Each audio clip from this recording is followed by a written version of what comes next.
este taller sirva para que todos los alumnos les sea de utilidad, pero no solo en la historia, sino que les sea de utilidad en cualquier asignatura del ámbito de las ciencias sociales para hacer sus trabajos de asignatura, trabajos fin de clase, trabajos fin de grado, actividades cotidianas, etcétera, etcétera. Eso sí, siempre enfocándome en mi faceta, finalmente, de historiador. Pretendo facilitar al alumnado del recinto y a todos los jóvenes apasionados por el mundo de las ciencias sociales y de la investigación las herramientas básicas para adentrarse en el amplio horizonte de la realización de ensayos argumentativos e investigaciones en el área general de las ciencias sociales, pero ya que yo soy historiador, profundizar en el de la historia. Un ensayo no deja de ser o formar parte dentro de la tipología de un trabajo académico. Entonces vamos a centrarnos en lo que es un trabajo académico. Bien, un trabajo académico, su definición, ¿qué es un trabajo académico? Un trabajo académico no, y empiezo por explicar lo que no es la copia de ninguna publicación, ni la sucesión de párrafos de procedencia diversa. A veces tendemos a esa, que los alumnos cogemos de aquí, de allá, y es como un corta y pega. No, eso no es un trabajo académico. No es la copia de una publicación, ni de párrafos diversos, como digo, que proceden de diversos sitios. Debe ser el resultado de una investigación, del análisis de lecturas previas, de la recopilación de datos y de una reflexión personal sobre el tema tratado. Por tanto, hay que leer diversas fuentes, debemos informarnos, debemos reflexionar sobre ellas y luego mostrar nuestra reflexión personal al respecto. Ello exige al estudiante utilizar profundos procesos intelectuales, diría yo que un elevado grado también de creatividad y capacidad iniciativa para organizar las ideas y los datos de un modo personal. Esto es un trabajo académico. Entonces, en trabajo académico, que es tan general, ¿qué entrarían? Pues voy a decirlo. Las tesis doctorales, los trabajos finales de grado o de maestría, memorias académicas, informes académicos, trabajos temáticos de una asignatura o también los ensayos en las diferentes disciplinas en las que estemos trabajando. Es decir, que esto sirve en general. Por tanto, seguro que muchos de vosotros habéis hecho alguna de estas tipologías. Informes académicos, una memoria académica, sobre todo. Algunos puede ser que algo estéis preparando, iniciando un trabajo fin de grado. Bueno, ahí, pero están todas las tipologías y también están, como digo, los ensayos. Y vamos a hablar ahora de los criterios para la elaboración de un trabajo académico. Sin importar la clase o el tipo de trabajo académico que sea, existen, y creo que es importante tenerlo claro, unas fases fundamentales que deben respetarse, como digo, en todo caso. La única diferencia se encontrará en que va a variar su extensión, la extensión en tamaño, la profundidad que se haga del análisis, que puede ser más pequeña o más grande, el grado de participación del autor en el contenido, puede haber más información o más parte de opinión o reflexión personal, y la originalidad del contenido, así como los temas que se van a tratar, las fuentes de recopilación de la información, la finalidad del trabajo, entre otros aspectos. Pero vamos a ir a lo fundamental, a cuál es la estructura de un trabajo académico, entre los cuales, como digo, también tenemos los ensayos. En todo trabajo académico vamos a ver varias partes. En primer lugar, tenemos la portada. Ahí es donde ponemos los datos básicos, el título, el nombre de la asignatura, nuestro nombre, la referencia de quién es el profesor, si procede, etc. En segundo lugar, siempre viene un índice. Y en un índice lo que vamos a hacer es poner todos los apartados o epígrafes en los cuales nos vamos a centrar posteriormente. y generalmente al lado de cada epígrafe vamos a poner en qué páginas vamos a encontrar la información. Eso es para ayudar al lector, sea el profesor o quien sea, a saber que en tal página está tal y determinado sección, epígrafe, etc. En tercer lugar, tendremos la introducción, que lo que voy a decir ahora, igual ya se ha comentado en algún otro taller, pero yo creo que es importante recordarlo. La introducción yo recomiendo que se escriba al final. Y alguien me dirá, pero si es la introducción al trabajo, yo la escribo primero. No, pero hay un error en ello, porque generalmente, ¿qué incluimos en la introducción? Incluimos en la introducción, por ejemplo, la explicación a grandes rasgos de lo que vamos a desarrollar, qué objetivos perseguimos alcanzar, cómo vamos a analizar la información y otras características de índole general. Pero como lo redactamos al principio, caemos en el pequeño descuido error de que igual cuando hagamos el trabajo no cumplimos aquellas cosas que queremos o decimos que vamos a hacer en la introducción. Por eso yo invito a que la introducción se haga al final del trabajo. Porque si yo, por ejemplo, digo que voy a tratar esto y lo otro, y luego, cuando la gente empieza a leer o el profesor no está eso que dices en la introducción, se va a ver un error o una contradicción. O si vas a analizar una forma de tal forma y luego no lo analizas así, se va a ver una contradicción. Entonces, ¿qué es lo mejor? La introducción. La redactamos siempre al final. Podemos redactar al final tanto la introducción como las conclusiones. Este es un consejo muy bueno y que no es que os lo dé a vosotros, es que yo lo aplico cuando hago las introducciones a mis libros. Yo las introducciones las hago al final, para no cometer errores de ese tipo. Así que, tip, quedároslo en la cabeza, bien guardado. En cuarto lugar, el desarrollo del trabajo. Aquí, esta es la parte principal compuesta por los apartados del trabajo, que se dividen en una serie de apartados, epígrafes, como queramos decirlo. Aquí está el grueso del trabajo. Podemos dividirlo, si es una temática concreta, pues en el ámbito histórico, pues si estamos tratando un tema concreto, pues dividir cada epígrafe por cada etapa cronológica en la cual se divide el análisis de ese tema que estamos tratando desde un punto de vista histórico, o si lo estudiamos desde diferentes facetas, por ejemplo, Santo Domingo en el siglo XVIII. Podría ser el título de un trabajo. Bueno, pues un epígrafe puede ser la economía en Santo Domingo, en el siglo XVIII, ¿no? La educación en Santo Domingo, el ocio en Santo Domingo. Entonces, los epígrafes serían, en ese caso, por temáticas diferenciadas de análisis. En quinto lugar, tenemos las conclusiones. ¿Y qué es lo que se espera encontrar en las conclusiones? Pues las ideas fundamentales a las cuales llegamos tras realizar el trabajo. No tiene que ser un resumen, vamos a decir, del contenido, sino más bien aquellas ideas fundamentales que se extraen de la elaboración del trabajo. Eso es lo fundamental en las conclusiones.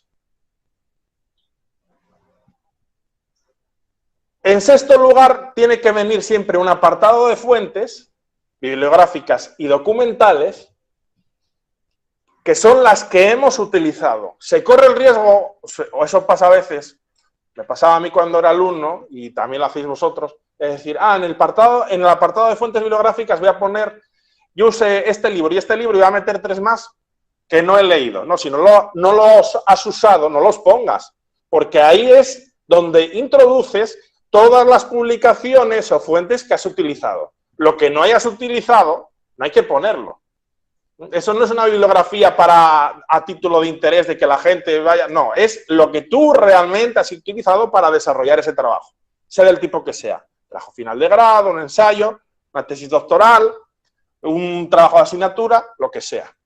Y en último lugar, que esto es opcional, se pueden poner anexos. En el ámbito de la historia es muy común, porque hay veces que citamos documentación y un documento puede ser muy importante, por ejemplo, pues no sé, una carta que escribe un rey, una carta de un personaje importante, una pictografía, un cuadro, un grabado, y en anexo se suele poner pues esas imágenes o esos textos o esos documentos que pueden ser de interés. Y se ponen en ese apartado de anexos, pero como digo, es totalmente opcional. Y dicho esto, vamos ahora, paso por paso, a hablar de las fases, ya que hemos hablado de la estructura, a las fases de elaboración de un trabajo académico. Aquí os voy a explicar más detalladamente cómo hacemos o cómo debemos guiarnos en cada fase. Bien, prestar atención. En primer lugar, para elaborar un trabajo, sea del tipo que sea, lo aplicaremos luego también al ensayo, podéis tomar nota en ese sentido, tenemos que elegir un tema. Perfecto. ¿Cómo se elige un tema? Esta pregunta, que parece muy evidente, no es tan sencilla de responder. Seguro que muchos de vosotros, cuando tenéis que elegir un tema, porque a excepción de que el profesor os haya dado un tema, si la elección es libre, es una, vamos a decir, preocupación que tiene el alumno. ¿Cómo elijo yo un tema? Bien, recomendaciones que yo doy por mi experiencia son las siguientes. Para elegir un tema, para un trabajo académico, sea cual sea, es que el tema siempre sea concreto. Que sea concreto significa que sea abarcable, es decir, que no sea tan general, que de tan grande no lo podamos hacer nosotros solos. Tiene que ser un tema bastante específico, porque cuanto más concreto sea, es más fácil de que lo podamos desarrollar correctamente. Entonces, aparte de que sea concreto, tiene que ser original. ¿Qué es ser original? Pues que por su enfoque, cómo lo desarrollamos, o porque nadie haya tratado ese tema, es totalmente original. O sea, no es solo porque es decir, pero es que generalmente todos los temas ya la gente los ha tratado. Bueno, pero la originalidad en ese caso estriba en, específicamente, que yo voy a tratar ese tema desde un enfoque que nadie lo ha tratado antes. Entonces, como yo estoy dando un enfoque nuevo, eso sí que es original. Entonces, aunque el tema ya haya sido tratado, como mi enfoque es diferente, es original y se puede hacer. Y la última parte, que muchas veces vosotros y todos nos olvidamos, es que nos tiene que interesar personalmente. De nada vale elegir un tema que sea específico, original, que uno diga, mira, este tema nadie lo ha tratado. Y como yo lo voy a tratar, es muy original. Si no reúne el tercer requisito, que es que nos interese personalmente, de nada vale. ¿Por qué digo que de nada vale? Porque cuando alguien hace algo de forma obligada, no lo hace bien. Seguramente que si tú eliges un tema que te apasiona, te interesa, vamos a decir así, lo vas a hacer con mucho más interés. Y el que lo hagas con más interés va a tener un resultado específico, que es que lo vas a hacer mejor. Y el resultado posiblemente sea un buen trabajo. Y obtengas la mejor puntuación, pero mejor que eso, es un reto a ti mismo hacer un buen trabajo. Y quién sabe, algún día igual lo puedes publicar o presentar en un proyecto, o presentar como en un concurso de ensayos, etcétera, etcétera, etcétera. Entonces, por eso tiene que interesaros personalmente, porque si os interesa lo vais a hacer con mucho cariño e interés. Cada uno tiene su pasión, entonces lo importante es que dentro de vuestra pasión o de vuestro interés, pues busquéis un tema que sea específico y os apasione. Tendremos que tener, si no lo estamos haciendo por motu propio, sino que es dentro de una asignatura, lógicamente, deberemos tener presentes las indicaciones que nos dé nuestro profesor, tutor o director del trabajo. Es decir, tenemos que atenernos a unas normas. ¿Por qué? Porque muchas veces nos va a dar un número de páginas. No exceda de las 10, de las 8, de las 20. Siempre hay que hacer caso a eso. O el tipo de letra a usar. Arial, Times New Roman, el número de letra, el interlineado, a doble espacio, etcétera, etcétera. Son cosas que hay que respetar. De tipo, vamos a decir, formal o estético. Hay veces que el profesor nos sugiere una temática general y sobre esa temática general nosotros ya encontramos una específica. Bueno, entonces el profesor ya nos está ayudando en el proceso de selección. Ahora vamos a otro punto que es importante, la recopilación de información. Bien, ¿cómo recopilamos y de dónde sacamos la información que usamos? Y esto no es tan fácil, porque muchas veces, lo sé por vosotros, me preguntáis como alumnos que de dónde podéis buscar información. Bueno, pues yo os voy a explicar de dónde podéis sacar información veraz, publicaciones contrastadas, serias, porque no todo vale. ¿Cualquier cosa que me encuentro en internet vale? No. Hay veces que uno escribe un blog, una página de internet y empieza a escribir tonterías y llegas tú, te lo lees, ¿lo vas a usar como fuente? No. ¿Es una fuente fiable? Bueno, eso tenemos que preguntárnoslo, ¿no? Entonces, siempre que tengamos un tema cuanto más acotado, mejor, va a ser más fácil elegir o poder recopilar la información. Y debemos buscar y seleccionar aquellas publicaciones, ya sean artículos, libros, monografías, informes, lo que sea.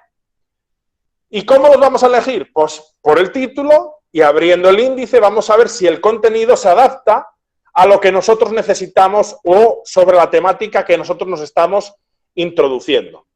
Ello nos va a servir para elegir una serie de publicaciones o fuentes que nos van a ser de utilidad en la redacción luego de nuestro trabajo. Ahora la pregunta, ¿y dónde buscamos las fuentes bibliográficas y documentales? Bueno, pues esto es una buena pregunta y os voy a dar los datos.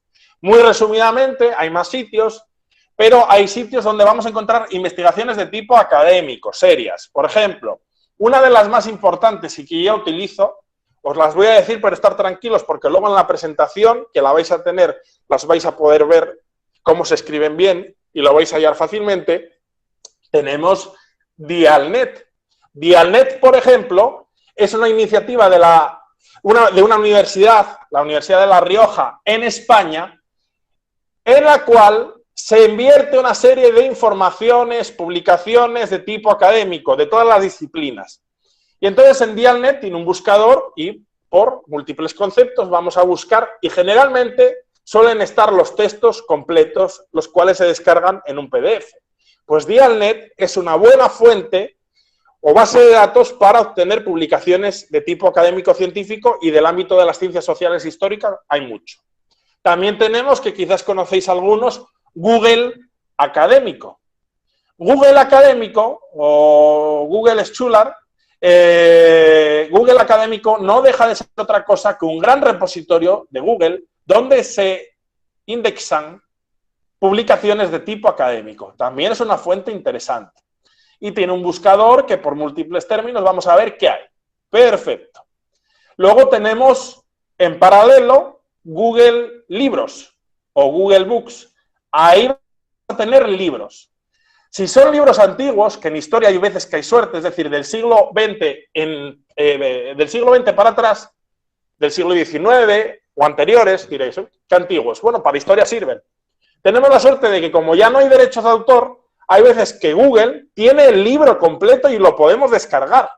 Y cuando estamos investigando un tema que nadie ha investigado del siglo XIX o XVIII o para atrás, podemos descargar el libro y tener como fuente esa publicación que se ha hecho sobre esa cuestión. Eso es muy interesante. También yo recomiendo, para temas así que son más específicos, hay una base de datos del Ministerio de Cultura, mejor dicho, del Ministerio de Educación, del Gobierno de España, que se llama Teseo. En España hay la obligación de que todas las tesis doctorales que se defienden se publican en Internet, en este repositorio. Entonces, por el buscador y por diferentes términos aparecen tesis doctorales específicas. Y también hay temas dominicanos. Por ejemplo, y os sorprenderá, ¿por qué? Porque hay alumnos egresados dominicanos que van a universidades españolas a hacer su doctorado y haciendo su doctorado allí, cuando defienden su tesis, es un tema dominicano. Y vais a poder descargar su tesis doctoral completa, sus trabajos de doctorado, y allí los vais a poder consultar, los descargáis en PDF. También recomiendo para buscar publicaciones científicas online la plataforma Scielo. SCIELO, que alguno habréis utilizado. Entre otras, ¿no? Podemos destacar también Scopus. Para tema histórico yo recomiendo muchas veces la biblioteca virtual Miguel de Cervantes, que tienen escaneados, digitalizados libros ya descatalogados del siglo XIX hacia atrás, más bien para tema histórico esta. Biblioteca virtual Miguel de Cervantes, disponibles totalmente gratuitamente y para descargar. Todas las páginas que o bases de datos que os estoy comentando son libres de uso y gratuitas. No hay que pagar nada. Si se hubiese que pagar algo, no os lo estaría diciendo. Bien, sigamos. En tercer lugar, una vez que hemos recopilado información o una serie de fuentes, tenemos que, en tercer lugar, organizar la información. ¿Y cómo la vamos a organizar? Pues bien, sobre la base de las lecturas seleccionadas, esas lecturas que hemos considerado relevantes, que pueden ser en función de, vamos, si es un trabajo pequeño o si es una tesis doctoral es muy distinto, ¿no? En una tesis doctoral se pueden utilizar 100, 200, 300 trabajos, ¿no? Además de documentación, pero igual en un trabajo pequeño o en un ensayo, pues son 5 publicaciones, o lo que sea. Pues sobre la base de esas lecturas seleccionadas y también nuestras propias ideas sobre el tema o la cuestión, yo recomiendo que hagamos un borrador en una hoja en blanco. Antes de empezar a escribir, cogemos una hoja en blanco y empezamos a organizar, hacemos como una lluvia de ideas. Y empezamos en una hoja en blanco a apuntar los principales aspectos, apartados que vamos a tratar en nuestro trabajo, que podremos ir mejorando. Yo sugiero que antes de empezar a hacer un trabajo, sea el cual sea, inclusive un ensayo, no lo hagamos el primer día a lo loco, no. 2 días antes de empezar, empiezo a hacer un borrador, que puede ser, si no, en una hoja de Word, pero bueno, digo en papel porque es más sencillo, con lápiz. Empezamos, y empezamos a anotar las principales cuestiones en las que vamos a dividir el tema. O qué preguntas nos surgen, qué es aquello que nos llama la atención, o qué preguntas tenemos que resolver, y lo vamos apuntando. Y gracias a este borrador, que podemos ir modificando, ampliando, vamos a llegar a tener una información suficientemente ya, vamos a decir, organizada, como para hacer nuestro índice o guión de nuestro trabajo. Ya vamos a tener algo físico concreto, el índice, que también el índice, igual a lo largo de la escritura, para hacer trabajo podemos modificarlo, añadir un epígrafe nuevo, pero bueno, lo fundamental lo vamos a tener. El índice es como un mapa de carreteras. Yo para ir de una ciudad a otra, ahora existe el GPS, pero antiguamente, si tú no sabes a dónde vas, tienes que llevar una guía, un plano, un mapa. Bueno, pues esto es lo mismo, pero para una investigación o un trabajo. Yo tengo que tener un plano que me diga por dónde voy y qué es lo que tengo que hacer. Pues eso es el índice o el guión del trabajo. Y ahora vamos ya a la parte más importante, la redacción. Una vez realicemos nuestro índice, teniendo presentes las indicaciones dadas por el profesor, por el tutor o el director del trabajo, teniendo en cuenta esas cuestiones de tipo técnico, aspectos a tener en cuenta, etcétera, y también teniendo presentes los materiales bibliográficos y documentales seleccionados, podremos comenzar la redacción de nuestro trabajo, solo en este momento, teniendo las indicaciones del profesor, teniendo todo ese material bibliográfico que hemos seleccionado, podemos comenzar entonces a realizar nuestro trabajo. Aspectos que debemos tener en cuenta a la hora de redactar.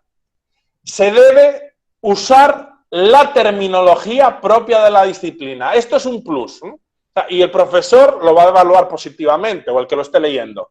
Si en una disciplina hay determinados términos que son propios de ella, si tú los usas, estás demostrando un conocimiento apropiado de esa disciplina. Entonces, el usarlo, desde un punto de vista académico, demuestra que tú tienes una profundidad de conocimientos en esa área, ya sea la historia, ya sea la filología, ya sea las matemáticas, lo que sea. Pero siempre hay una terminología propia de cada disciplina o área. Entonces, es importante usar la terminología propia de cada disciplina. Otro consejo, y es difícil, pero se consigue a la base de escribir. Yo llevo años escribiendo y a base de escribir uno va mejorando la forma de redactar. Uno inicialmente puede querer hacer frases y oraciones muy largas y elaboradas, pero una vez que uno va escribiendo y redactando, luego lo repasa y ni uno entiende lo que ha querido decir. Recomendación: se debe redactar de forma clara y precisa. Mejor frases y oraciones cortas. Esa es la mejor forma. Frases claras, expresiones claras. Y como siempre digo y recuerdo, respetemos las normas ortográficas. Puntos, comas y la forma correcta de redactar las palabras tenemos que tenerlo en cuenta. Queda muy mal que ahí hemos hecho un buen trabajo, pero que el profesor vea que no sabemos escribir una palabra, ¿no? Eso, aparte de que puede restar puntos, no le resta calidad. Tenemos que revisar bien las palabras. Si no sabemos cómo se escribe una palabra, con buscarla en Google es tan fácil como eso. Antes teníamos que ir al diccionario, pero hoy en día pones en Google tal palabra y te dice cómo se escribe. Entonces, no seamos tan dejados o olvidadizos, vamos a Google, vamos a Internet y ahí sacamos, o si no un diccionario, cómo se escribe una determinada palabra.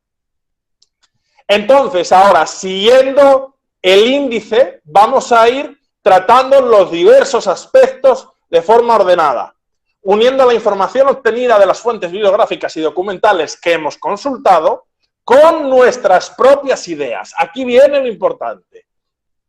No es solo hacer una recopilación de datos de aquí y de allá, sino que aparte de esas informaciones que son obtenidas de fuentes fiables, además aportamos nuestra propia comprensión, nuestra propia valoración, es ese valor añadido que nosotros aportamos, ¿no? Sobre la base de esa información, nosotros añadimos lo que ya sabemos o nuestros propios aportes o reflexiones. Y es muy importante en este caso lo siguiente: tenemos que citar. El que no cita las fuentes está haciendo plagio, ya sea consciente o inconscientemente. ¿Por qué digo esto? Bien, uno me puede decir, bueno, en la bibliografía final ya he puesto aquellos trabajos que he utilizado. Sí, pero no es suficiente. Es necesario, o sería lo ideal, que a lo largo de que uno va escribiendo, si yo un párrafo lo he sacado de determinado libro, ya sea textualmente o la idea, con mis palabras la he puesto, tenemos que citar en el texto. Vosotros utilizáis generalmente en formato APA. En formato APA, ¿cómo se cita en el texto? Pues después de poner la idea de un autor, pones entre paréntesis el apellido del autor y ponéis también el año. Y luego ya en la bibliografía final aparece cuál es la reseña bibliográfica. Perfecto. Yo ese formato no lo uso en lo personal porque yo utilizo el que se denomina como sistema humanístico o de tradición hispánica. En este sistema, que es el más clásico que hay, y bueno, en historia es el que se usa, o al menos en España es el que más se utiliza, cuando en el texto uno quiere hacer una nota al pie de página, en Word vas a un apartado que pone cita al pie y entonces te pone un numerito en el texto y ese numerito aparece a pie de página también y ahí es donde pongo la referencia bibliográfica y no se cita de la misma forma que en APA. Por eso ni os lo cuento porque a vosotros no es útil, ¿no? Pero os lo digo para que lo sepáis. Yo no uso el formato APA en mis investigaciones. Pero el que sea, lo importante es usar el formato que nos haya pedido el profesor para citar o el que usemos en nuestra propia disciplina. Pero generalmente en educación se usa el formato APA, seguir utilizándolo, que es el que a vosotros os es interesante. Por tanto, repito, tenéis que citar las fuentes. Si la cita es literal, para aclararlo más aún tenéis que entrecomillar el texto. Si lo que habéis hecho es, por ejemplo, dos ideas o dos páginas de un autor, resumirlas en 2 líneas, entonces simplemente con que citéis entre paréntesis la referencia es suficiente. Pero como siempre os digo, si no es vuestro, es de alguien, tenéis que decir de quién lo habéis sacado, si no es plagio. Bien, y siguiendo todo esto ya habremos redactado nuestro trabajo. Entonces, cuando viene la revisión de contenido, de estilo y de presentación. Una vez redactado cada apartado, conviene revisarlo 1 o 2 veces y yo recomiendo al día siguiente. ¿Por qué? Porque cuando acabamos de redactar algo, generalmente, o estamos cansados, o como acabamos de hacerlo, no vemos el error. Al día siguiente, como hemos cogido cierta distancia y hemos descansado, igual decimos, ay, esta frase o esta palabra es mejor quitarla, o he cometido este error. Entonces, al día siguiente yo recomiendo revisar cada epígrafe. Y esto lo podemos hacer 1, 2, 3 veces. Hombre, si es para un ensayo, no, pero si es para un libro, yo suelo revisarlo hasta 5, ¿no? Pero bueno, eso es un libro. El caso es que hay que revisar siempre el estilo, la forma de redacción y mejorarlo en la medida de lo posible. Y siempre tenemos que, en último lugar, velar porque a nivel estético el formato esté adecuado. Por ejemplo, hay muchas veces que cuando en las asignaturas presentáis trabajos cometís un error, que es no justificar el texto. ¿Qué es justificar el texto? Bien, el texto, cuando nosotros escribimos en el procesador de texto, generalmente las palabras no llegan hasta el final de la línea y hace que el final sea irregular y haga como una serie de ondas, ¿no? Hay un apartado en el cual nosotros podemos dar a justificar el texto y nos lleva el texto hasta el final. Y eso hace que la presentación sea más adecuada. Además, ver que cada título de cada epígrafe tiene el mismo tipo de tipografía, el mismo tamaño de letra, el mismo color, si es que utilizamos colores. Es decir, que estéticamente tenga una coherencia.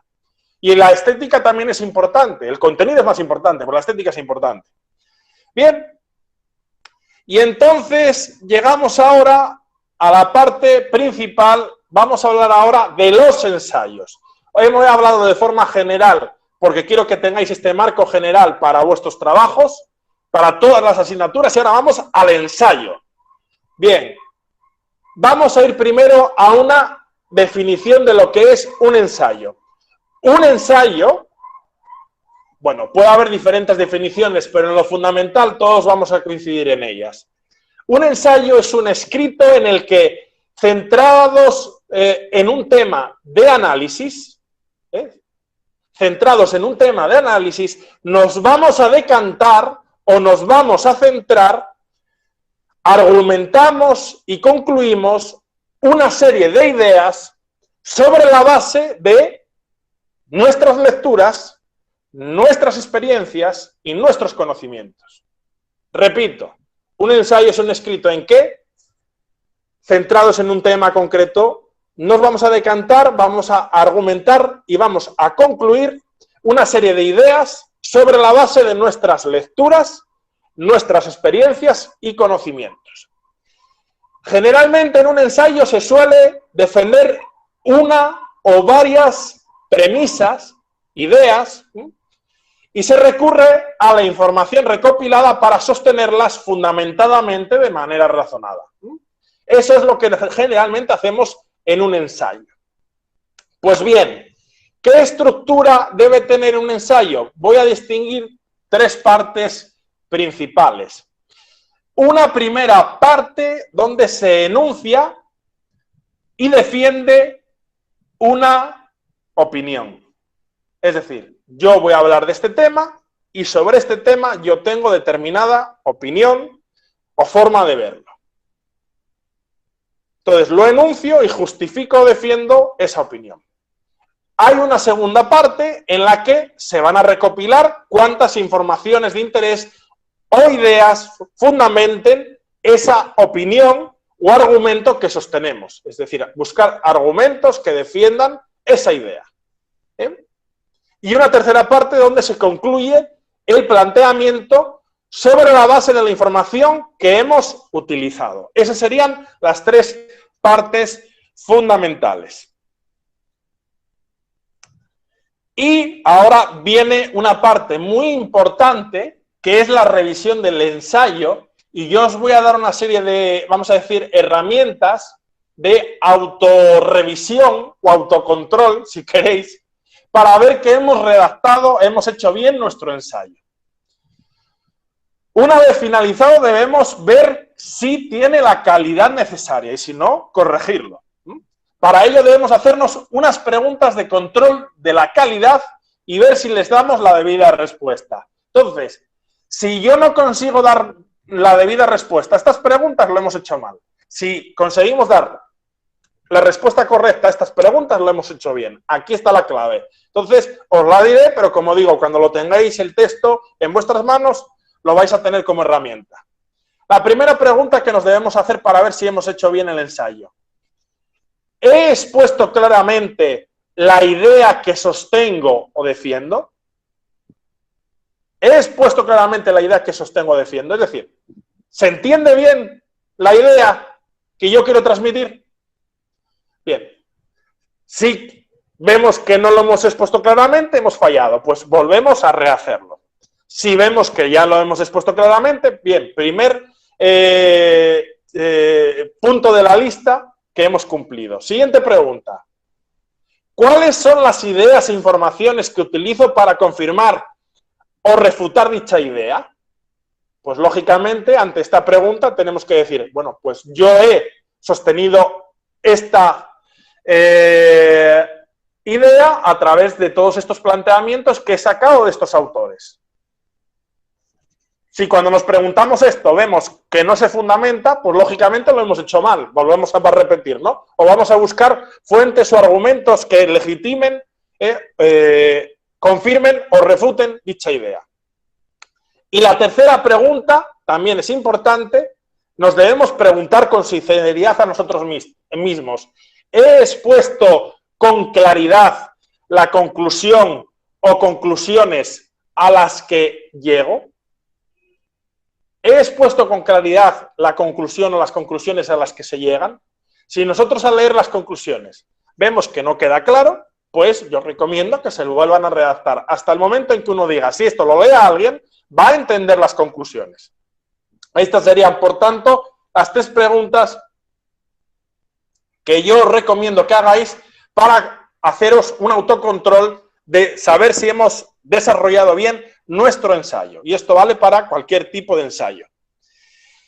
Y ahora, ya descendiendo al caso específico de la historia, quisiera haceros varias precisiones sobre la investigación histórica, que es mi ámbito de especialización dentro de las ciencias sociales.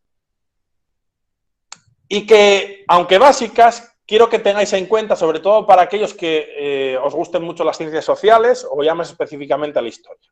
Bien, quisiera hacer unas consideraciones generales. Para realizar una investigación en el ámbito de la historia, también podríamos decir de las ciencias sociales, pero en el ámbito de la historia, deben tenerse presentes una serie de consideraciones particulares, además de tener en cuenta todo lo que hemos presentado con anterioridad respecto al desarrollo de un trabajo académico, incluido un ensayo. Bien, vamos a ver cuál es la lógica de la investigación histórica y en ciencias sociales. Al ser un trabajo científico, debe seguir un método de investigación. Como ciencia social, la historia se centra en el estudio científico, muy importante este dato, del pasado. Si no es un estudio riguroso del pasado, no es historia. Es opinión, es fabulación, puede ser lo que queramos, pero no es historia. Entonces, para que sea historia, desde un punto de vista científico, debe ser el estudio basado con rigor en el método histórico del análisis del pasado. Por tanto, tenemos que analizar científicamente el pasado. ¿Y de qué se compone el objeto del conocimiento histórico? Pues se compone de hechos y datos empíricos. Es decir, ¿qué es esto de datos empíricos? Datos que son demostrables. Si lo que yo digo es una opinión, una conjetura, una suposición, no sirve de nada. El conocimiento histórico es el que se basa o se fundamenta en hechos y datos empíricos y contrastables. Por eso a mí no me gusta cuando alguien dice que escribe supuestamente un libro de historia sobre tal personaje histórico.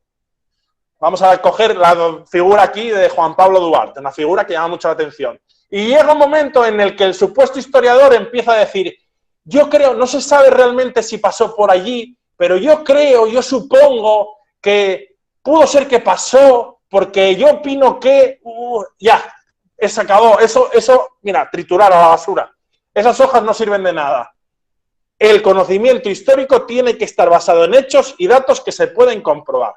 Si yo digo que Juan Pablo Duarte estuvo en tal lugar, yo necesito un documento, una referencia documental, una fuente en la cual yo que me pueda sostener para decir que él pasó por allí. Porque si yo digo que pasó por allí y no tengo una referencia, una fuente contrastable, es mi opinión o una fabulación, no sirve de nada. Como eso se podría poner miles de ejemplos, pero esto es muy evidente. La historia, por tanto, consiste en un cuerpo de datos contrastados que deben interpretarse. Es decir, no es que no se pueda interpretar, sí se puede interpretar, pero siempre sobre la base de datos contrastados. Sobre la base de un conjunto de datos contrastados, uno ya puede hacer interpretaciones de una época, de un contexto, de un momento, de la figura de un personaje político del pasado, etcétera, etcétera. Pero siempre teniendo un grueso, digamos, una fuente, una serie de, o un tronco de material, de datos contrastados, hechos empíricos del pasado. Y sobre esa base ya podemos sí que interpretar, debatir, pero siempre dejando claro lo que es debate e interpretación de lo que es hecho histórico contrastado. Esto es muy importante destacarlo. Y vamos a hablar de las fuentes que utilizamos en la historia y también de su validez. Las fuentes pueden clasificarse en escritas. Las fuentes escritas están tanto las impresas. ¿Qué son las impresas? Pues los libros, por ejemplo, ¿no? Y las manuscritas. ¿Qué puede ser manuscrito? Una carta, un diario de una persona, donde toma notas de su vida, bueno, manuscritas. También las fuentes pueden ser orales. Orales pueden ser, por ejemplo, si es una historia reciente, cuando entrevistamos a una persona y grabamos su testimonio con una grabadora, pues ese audio de esa entrevista es una fuente oral. Es un testimonio de una persona que vivió en una época, en un momento. También es una fuente aprovechable para épocas recientes. También tenemos fuentes digitales, ya entrando en la época de la virtualidad, todo lo que se publica en Internet, que no todo vale, pero hay algunas cosas que sí valen. Por ejemplo, si hay, un autor o un investigador, un historiador que es riguroso, puede tener una página web donde publica un artículo en formato electrónico, eso es una fuente válida. Lo que no es válido es un blog de alguien que empieza ahí a escribir sin sentido. Como digo, las fuentes literarias también tienen interés para ver cómo es determinada época, una determinada sociedad, cómo son los comportamientos, las costumbres. También son una fuente muy respetable para la historia. O sea, que no por decir, no, es una fuente literaria, no sirve, sí sirve. Y como estaba diciendo, que hay un punto muy importante, y es que debemos ver que las fuentes sean originales, que no sean manipuladas. Pero más aún, y quiero destacarlo, aunque sean fuentes originales, hay fuentes que son más sinceras que otras. ¿Y a qué me refiero yo con fuentes más sinceras que otras? No es lo mismo unas cartas que se escriben dos personajes históricos que están escribiéndose de forma natural. Por ejemplo, una conversación que nosotros tendríamos hoy en día por WhatsApp o por un correo electrónico, pues en la época se tenían por carta. Eso es una fuente más sincera que no un documento público, porque en un documento público, que sí que es una fuente original, nos narra un hecho o una resolución desde un punto de vista formal, con una intención, cuidando mucho la forma, de forma, vamos a decir, muy cuidada, y hasta un punto ciertamente artificiosa. Por tanto, es más sincera lo que se escribe, o más natural, el contenido de una carta que se intercambiaron dos personas en el siglo XIX, que no igual, pues un decreto presidencial del siglo XIX, ¿no? ¿Es una fuente fiable? Sí, pero digamos que tiene más fiabilidad porque sabemos que no es una fuente que tiene una intención de publicarse, sino que es una comunicación natural entre dos personas que no se imaginaban que sus documentos, un siglo después o dos, iban a acabar en manos de un historiador. Entonces tiene más, vamos a decir, más jugo, más interés para sacar datos de un personaje histórico o de una realidad, etc. Y ahora llegamos al punto más importante y ya vamos acabando esta parte, que es el siguiente. Debemos como científicos, como investigadores, y en mi caso, o en nuestro caso específico, como historiadores o del ámbito de las ciencias sociales, de ser objetivos. Debemos preservar la objetividad. Y esto nunca me cansaré de decirlo. Nosotros, como seres humanos, tenemos nuestros condicionamientos culturales, nuestras opiniones personales, nuestros juicios de valor. Tenemos que abstraernos de todo. Cuando somos o estamos investigando la historia, mejor dicho, cuando estamos investigando la historia, debemos sustraernos de nuestras ideologías, opiniones sobre el tema que estamos investigando y ser en todo momento críticos y juiciosos. Debemos exponer los resultados que las fuentes nos indiquen sin condicionarlos en función de nuestras creencias previas. Voy a exponer un ejemplo claro. Vamos a ver. Hay una persona que investiga, por ejemplo, la historia de la Iglesia Católica. Pero además de estudiar la historia de la Iglesia Católica, está a favor de que la Iglesia Católica siempre lo hizo todo bien. Entonces, si en su investigación ve algo que mancha la imagen de la Iglesia Católica, ¿qué hace? No, ¿cómo voy a hacer yo eso? Yo cojo y borro esa línea, no la omito, ese dato negativo. No, si ese dato negativo aparece, tú tienes que representar la fuente y decirlo. Más allá de que a ti, a título personal, te guste o no. Como este podríamos poner miles de ejemplos. No podemos dejar que nuestros pensamientos, nuestra ideología o nuestros condicionantes personales afecten a la investigación. Tenemos que contar lo que veamos, lo que nos dé la fuente, nos guste o no. Solo la objetividad preserva la cientificidad de la historia.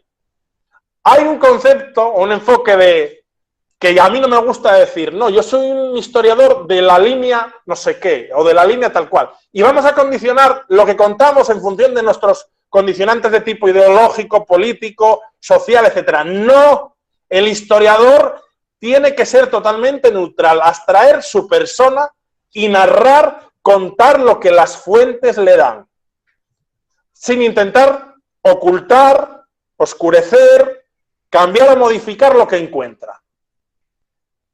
Dice el lema de la cita bíblica, la verdad os hará libres, ¿no? Que aparece ahí en la bandera. La verdad os hará libres. Tenemos que contar lo que encontremos. Aunque lo que vayamos a decir nos guste o no a título particular, pero es que nosotros no estamos actuando como personas, estamos actuando como científicos. Y como científicos tenemos que contar lo que realmente hay y no lo que queremos que sea. Porque si metemos la mano y modificamos, no estamos haciendo un buen trabajo, estamos haciendo un trabajo malo. Perdón por el hincapié que le hago, pero es muy importante preservar la objetividad, como digo, en la historia y también en las ciencias sociales. Y sin más, concluyo. Muchas gracias a todos por vuestra atención.